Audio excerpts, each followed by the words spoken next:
Usai diperiksa BNN Lubuk Linggau, Melly Dedi penyanyi Sikok Bagi Duo juga dipanggil polisi.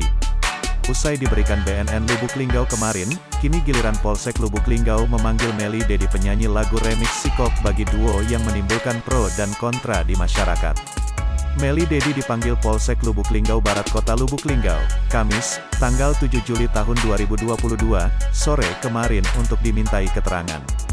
Kapolres Lubuk Linggau, AKBP Harisandi melalui Kapolsek Lubuk Linggau Barat, Ibtu Farizal Alamsyah menyampaikan pemanggilan Melly Dedi kemarin terkait klarifikasi video Sikok Bagi Duo yang viral. Farizal mengungkapkan setelah dilakukan pemanggilan kemarin, Melly diminta membuat klarifikasi langsung dengan didampingi lurah, tokoh masyarakat dan suaminya kepada masyarakat Lubuk Linggau. Selain itu, pihaknya melalui petugas mengingatkan sekaligus berpesan kepada Melly agar tidak lagi menimbulkan hal-hal yang bisa membuat kontroversi di masyarakat. Berita sebelumnya, didampingi tokoh adat, tokoh masyarakat dan lurah Kelurahan Kayu Ara, Melly Dedi meminta maaf kepada seluruh masyarakat Kota Lubuk Linggau karena menimbulkan keresahan. Melly Dedi menyampaikan klarifikasi dan permintaan maaf terkait dengan viralnya lagu Sikok Bagi Duo yang dinyanyikannya. Ikut pula mendampingi Melly yakni suaminya kembali mempertegas pernyataan minta maafnya kepada seluruh warga Lubuk Linggau. Menurutnya terkhusus untuk warga Kota Lubuk Linggau yang merasa resah dengan lagu yang dibawakannya tersebut dirinya tidak ada maksud apapun.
Hai pemirsa Sri Popo TV, jangan lupa komen, like, dan subscribe, serta tonton terus berita-berita terupdate lainnya ya.